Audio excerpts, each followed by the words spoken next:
Hi there, it's Molly Reynolds and you're watching The Unicorn in the Room, where we examine the habits of the world's most innovative unicorns and learn how to use our own personal magic to achieve success. Now, we at Unicorn in the Room are huge fans of the Forbes 30 Under 30 for the way that it celebrates the most innovative young leaders of today. And how lucky are we that we get to be here at the Forbes headquarters to talk with Randall, the guy that created it all. Take a look. Randall, thank you so much for having us at the Forbes office and Molly, talking about welcome to Forbes. Thank you. We're big fans of the 30 Under 30 at the Unicorn in the Room, and you're the guy that started it all. Go figure. Yeah. I'm not even under 30. Although mentally I am. So what made you want to highlight young entrepreneurs specifically? Well, it's funny because we're at a historical point. If you look at human history for 5 million years, it always took experience, wisdom, knowledge, resources to do something big. And now for the last 10 or 20 years, that's all been flipped on its head, where it's actually, not only is it not a disadvantage to be young, it's an advantage because we have this digital generation that's grown up with technology, is inherently comfortable with it, and is able to look at problems and look at entire industries and fields and see solutions and see ways to do things in ways that people who, no matter how smart, who didn't come up in the age of the internet cannot conceive. And so to chronicle it, to bring them all together and to kind of create this club of problem solvers and people who are absolutely changing the world and creating incredible companies, incredible organizations, and making incredible fortunes is very inspiring.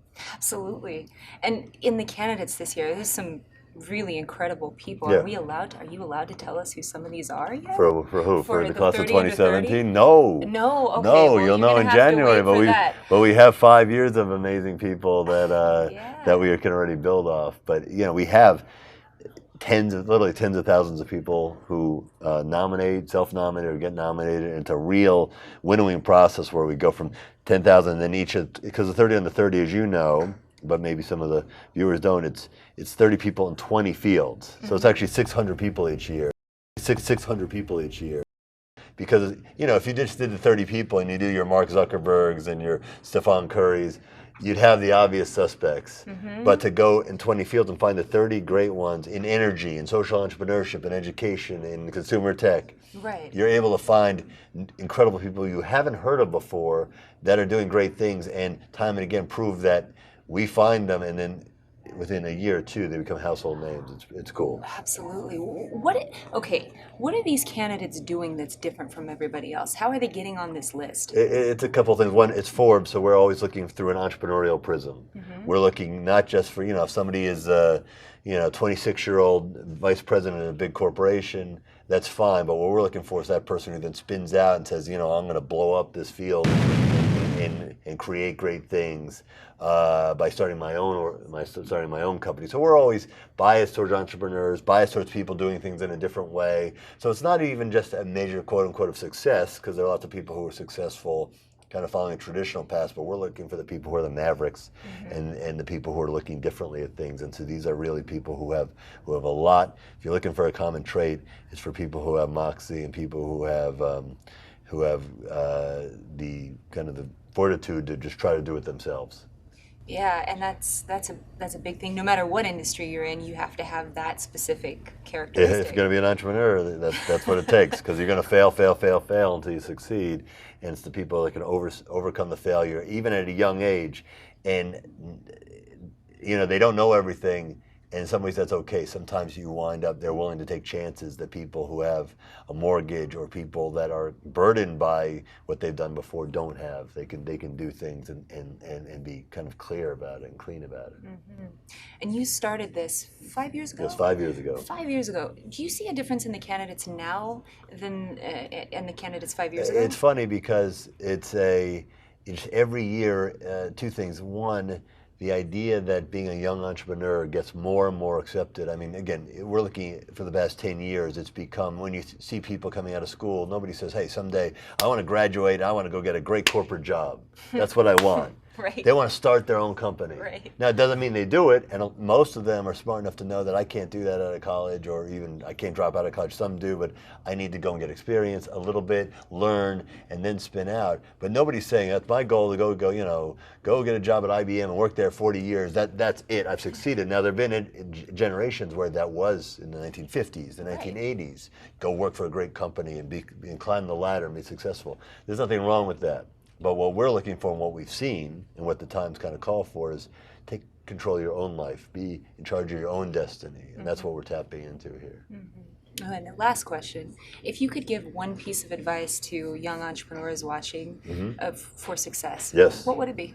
Don't be afraid to fail and embrace failure. And there's almost no story we chronicle, whether it's the 30 under 30 or just some of the billionaires we put on the Forbes 400, where they didn't fail, and a lot of them failed a lot of times. And that's what's unique about America, is that if you want to know why America has so many more startups and so many more successes than most parts of the world, because in a lot of the world, if you fail, that's it, you're done. You can never raise money. You're kind of seen as there's a cloud over you. In the States, it's in the last 20 years, there's an acknowledgement that failure leads to success, that you have to learn and you have to continue developing and evolving. And frankly, it's a lot easier to raise money after you failed once, because people understand you've learned. It's the best way to learn. And so don't be discouraged. And even the people who are successful on their first company fail within that company. They have to pivot. I mean, you look at a company like Instagram. Kevin Systrom was one of the first. He was on the first class of 30 under 30s. Nobody had even heard of it. It was a little photo sharing app, but he started it as kind of a location find, a geolocation app, and nobody used it. And he then completely switched it to be about photography. So he failed. He was running out of money. He said, "No, let's make it all about filtering photographs." And all of a sudden, he sells it to Facebook for $1 billion. He's now a 32-year-old billionaire. Just because he pivoted. He failed, he figured it out, and he figured it out in time to turn the whole company into one of the greatest social networks in the world. So that's the story, and we have literally scores of them on the 30 under 30 every year, and it's fun, and getting them all together at the Under 30 Summit, where they're there in person, is also, it's very inspiring. That is inspiring and also heartening to know for us that we can fail, and it's actually a good thing. Yes. So, yes. Randall, thank you so much for this. And how can people keep up to date with the 30 under 30? Well, we've got a whole channel on Forbes.com, the Under 30 channel, and the Under 30 Summit. If you just Google Under 30 Summit, everyone can get information on how to register and how to attend, which is going to be in Boston in October, and it's going to be huge. It's going to be huge. It's going to be huge. We'll see you there. Thank you so Boston. much, Thanks, Molly. Randall. Great to be with you. Me too. Now that was an inspirational talk, and I'm so glad to hear that failure is something that we shouldn't be afraid of, because it's just another step to becoming more successful. And for more great unicornial guests, please visit our website at theunicornintheroom.com or subscribe to our channel. Thanks for watching.